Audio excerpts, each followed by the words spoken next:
ان کے ہسٹری میں کبھی بھی مشہور نہیں تھا کہ یہ جنگجو لوگ تھے. یہ سیڈنٹری لوگ تھے, فارمرز تھے, ایوالوڈ بڑی سوسائٹی تھی, انڈس ویلی آپ نے دیکھا, ٹیکسلا, یہ وہ, لیکن جنگجو نہیں تھے. تو ہم نے یہ دیکھا کہ باہر سے لوگ انویڈر آتے رہے اور یہاں لوگ ان کو ایکسیپٹ کرتے رہے.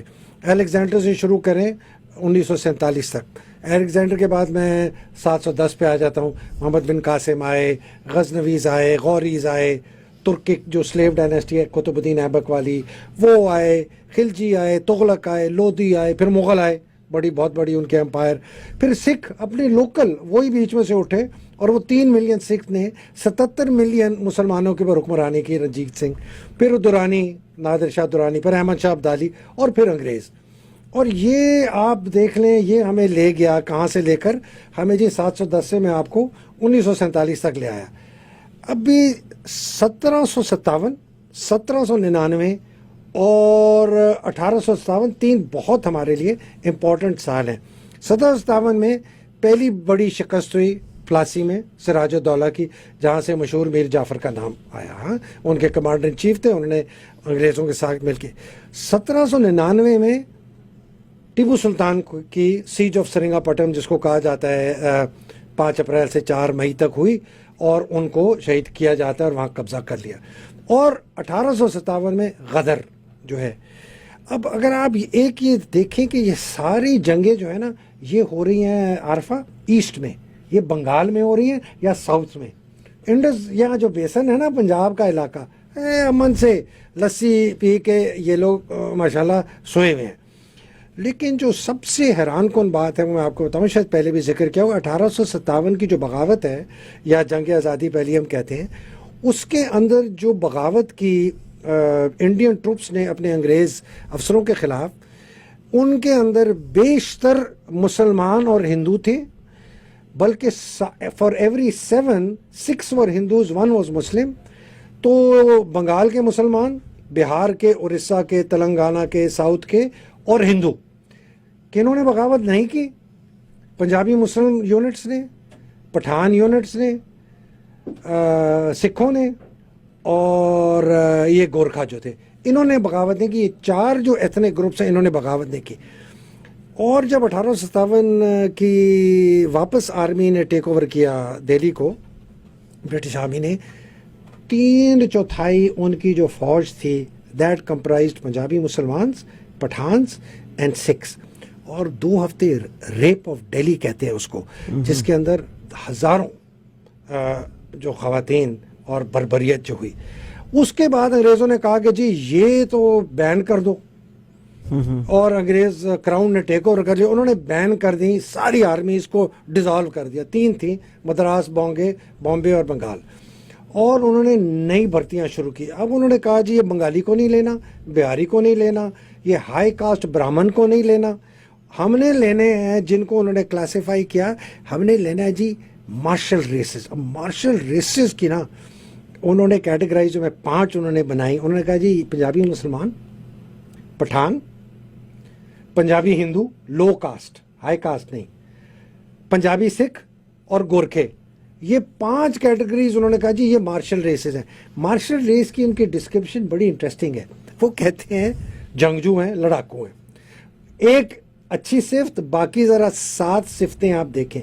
7 صفتیں ہیں, انٹلیکچولی انفیریئر ہیں, ذہن کمزور ہے, ان پڑھ ہیں یا پارٹلی ایجوکیٹڈ ہے, بالکل ان پڑھ ہیں یا تھوڑی سی ان کی ایجوکیشن ہے, اگریرین ہے, دیہاتی ہیں, لیکنگ انیشیٹو, خود فیصلہ کرنے کی صلاحیت نہیں رکھتے, lacking leadership to command troops کو قیادت نہیں کر سکتے, ایزیئر ٹو کنٹرول, آسانی سے قابو کر سکتے ہیں ان کو, اور یہ کبھی بھی بغاوت نہیں کریں گے اور ہمارے وفادار رہیں گے.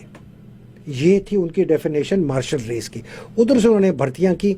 1857 سے لے کر انہوں نے 1947 تک جو فوج بنائی وہ ان مارشل ریسز سے بنائی, اور اس بیسس پہ بنائی جو میں نے آپ کو بھی بتا دیا ہے. میری اپنی یونٹ 15 پنجاب, جس کو ہم بڑے فخر سے 33 پنجابی محمدنز کہتے ہیں, اسی کرائٹیریا کے تحت اس کو ریز کیا گیا تھا. میں آپ کو بتاؤں عارفہ, ایک بہت شرمناک, میں نے خود ایک یونٹ میں اس کا نام نہیں لیتا, اب انہوں نے وہ ہٹا دیا ہے. وہ بڑے پراؤڈلی اپنے میس میں اپنے بیٹل آنرز میں دا بیٹل آف سرنگا پٹن اپنا بیٹل آنر دکھاتے تھے کہ یہ ہم نے سرنگا پٹن پر ٹیپو سلطان کے خلاف یہ ہماری یونٹ لڑی تھی, ہم نے فتح کیا. یہ ہے لیگسی اور یہ ہے مائنڈ سیٹ, یہ آپ کو سمجھنا پڑے گا. 1947 میں جب پارٹیشن ہوا کوئی چینج نہیں آیا اس مائنڈ سیٹ میں. اور یہ صرف فوج کے اندر نہیں تھا. دیکھیں جی, انگریزوں کو کیا چاہیے تھا؟ 3 چیزیں چاہیے تھی جب کراؤن نے ٹیک اوور کیا. ان کا جی سب سے پہلے تو ہے کہ بغاوت پھر نہ ہو, تو سخت کنٹرول رکھو, قابو کرو کہ اس کے بعد بغاوت نہ ہو. اس کے لیے ایسی فوج بناؤ جو ہمارے کنٹرول میں ہو, اگر لوگوں کے خلاف بھی استعمال کرنا پڑے تو ہم کریں گے. تیسرا ان کا مقصد عارفہ یہ تھا کہ وہاں سے جتنی دولت ہے اس کو نکال کے ہم انگلستان لے جائیں. تو کنٹرول, ایڈمنسٹریٹو کریک ڈاؤن اور ایکسٹریکٹیو اکانومی, یہ 3 ان کے مقصد تھے. اس کے تحت انہوں نے فوج بنائی, اس کے تحت انہوں نے بیوروکریسی بنائی, اس کے تحت انہوں نے جوڈیشری بنائی, اس کے تحت انہوں نے پولیس بنائی.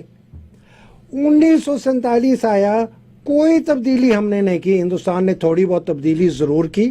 انہوں نے اپنی فوج کو ماتحت لیا ہے سویلین رول کے. ہمارے فوج کو سویلین کوڈ کے ماتحت نہیں لائے گا, آج تک نہیں لا سکتے. ابھی تک کوئی فوجی سول کورٹ میں, ہائی کورٹ میں نہیں جا سکتا. اور ہمارا جوڈیشری, ہماری پولیس, ہمارا بیوروکریسی, ہماری فوج, وہی ذہنیت. پہلے دن سے ہم ایک افسر کو لے کے جاتے ہیں پی ایم اے میں, ہم اس کے ذہن میں ایک سپیریئر انسان ہونے کی ایک بیج کو بوتے ہیں. اور ہم استعمال کرتے ہیں لفظ don't talk like a bloody civilian, معافی چاہ کہ ایک ایسے سویلین کی طرح بات نہ کرو, مطلب کہ ٹھیک طرح بات کرو. Don't stand like a civilian, مطلب ٹھیک ہو کے کھڑے ہو. یہ سویلین ڈھیلے طریقے, یہ ذہن ینگ ہے. دیکھ 18-19 سال کا بچہ کتنا امپریشنیبل اس کا, آپ سوچیں.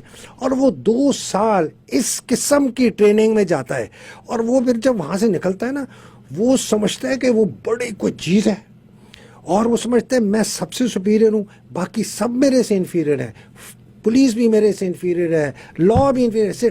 وہ کہتا ہے میں پہلے سپاہی ہوں بعد میں سٹیزن. کہ ہماری جو جوڈیشری جس قسم کے فیصلے کرتی ہے, اس کا ذہن وہی ہے. بیکاز ان کی بھی ٹریننگ وہی, ان کی جوڈیشل اکیڈمیز میں وہی ٹریننگ ہو رہی ہے جو 90 سال سے 1947 تک کرائی گئی, اور اسی کو بڑھایا. ہمارے سی ایس پی میں آپ جائیں, آپ کو آنیسٹلی آپ ان سے پوچھیں, وہ ان کو پتہ ہے کس قسم کی چیزیں کہتے ہیں. اب پتہ نہیں شاید بند کر دیوں کہ جب تم اپنے اے سی کا عہدہ لینے جاؤ, پہلے ہفتے کے اندر تم نے ہاتھ بھی نہیں ملانا کسی سے. یہ ان کو پڑھایا جاتا تھا کہ یہ اس میں کہ اکڑ اپنے دور, رعایا دور ہے, تم حاکم ہو. اب آپ آ جائیں فوج کے اوپر.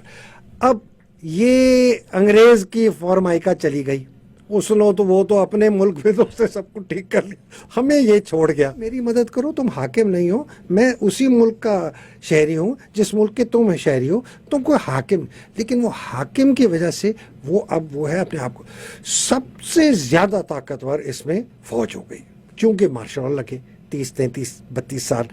اس کی وجہ سے انہوں نے اپنے ارد گرد اور بھی ان کی جو دولت جو تھی انہوں نے اکٹھا کر دیا, ہر جگہ اپنے شکنجے پھیلا دیا. اور اب آپ دیکھتے ہیں کہ it is a state with in the state. میں اس ذہنیت سے اختلاف کرتا ہوں جو کہ اس ملک کو ایک کالونی کی طرح دیکھتی ہے, جو اس ملک کی رعایا کو ایک کالونی کی طرح دیکھتی ہے, جو سمجھتی ہے کہ میں ہر قانون سے بالا تر ہوں, میں آئین سے بالا تر ہوں. ڈنڈا مار مار کے نا بندوں کو سیدھا کرو, الٹا لٹکاؤ, مرچیں لگاؤ, کیا کا نہ کرو. لیکن چونکہ نظام آمرانہ ہے, چونکہ سوچ آمرانہ ہے, چونکہ رعایا حقیر ہے, ہم سپیریئر ہیں, اور چونکہ پیچھے سے ڈنڈا میرے اپنے بڑے ایک ڈنڈے والے کے پاس ہے. اب وہ کہتا ہے جی میں نے چیف منسٹر پرویز الہی صاحب سے رجوع کیا, انہوں نے مجھے کہا کہ مجھے کچھ خدشات ہیں, فیصل نصیر کا نام نہ ڈالو, شہباز شریف کا ڈال سکتے ہو, رانا ثناء اللہ کا ڈال سکتے ہو. اب یہ ساری چیزیں کس چیز کی عکاسی کرتی ہیں کہ رول آف لا نہیں ہے. 71 کی جنگ ہوئی, آدھا ملک ٹوٹ گیا, نہیں کرو نہیں کرو, کچھ نہ کہو, محمود الرحمان کمیشن کو دفن کر دیا. یہ ویڈیوز والا ڈرامہ ہم دیکھ رہے ہیں, That is sad. Black mailing لانا, یہ کیوں ہو رہا ہے؟ ٹھیک ہے نا, ہمیں پتہ ہے ہمارے ادارے کر رہے ہیں, ہمیں پتہ ہے ISI کر رہا ہے, ہمیں یہ بھی پتہ ہے MI بھی انوالوڈ ہے, اس میں IB بھی انوالوڈ ہے, اور اس میں پرائیویٹ لوگ بھی انوالوڈ ہیں. ابھی تو انہوں نے یہ اس طرح کی نا, میرے پاس ایک بندے نے لسٹ بھیجی ہے, کہتا ہے یہ ویڈیوز پڑھی ہیں, اب اس کے نام سنیں. چھوڑیں پڑے. نہیں, شہباز شریف, باجوہ صاحب اور مریم صاحب کی بھی کوئی ویڈیو ہے میرے پاس جو اس میں باجوہ نے, وہ میں نے, بٹ میں اس کو نہیں کر رہا.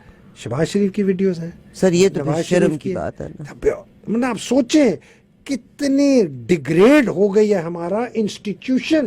ظالم آدمی کو کمپیٹنٹ کہتے ہیں. یہ بندہ تو میجر جنرل بھی نہ بنتا. آپ بلوچستان میں تھے, وہاں بہت انہوں نے حرکتیں کی ہیں, ان کے خلاف بڑی ایلیگیشنز ہیں, بعد میں نکلیں گی. مسنگ پرسنز کیسز میں بہت بڑا ہاتھ ان صاحب کا ہے.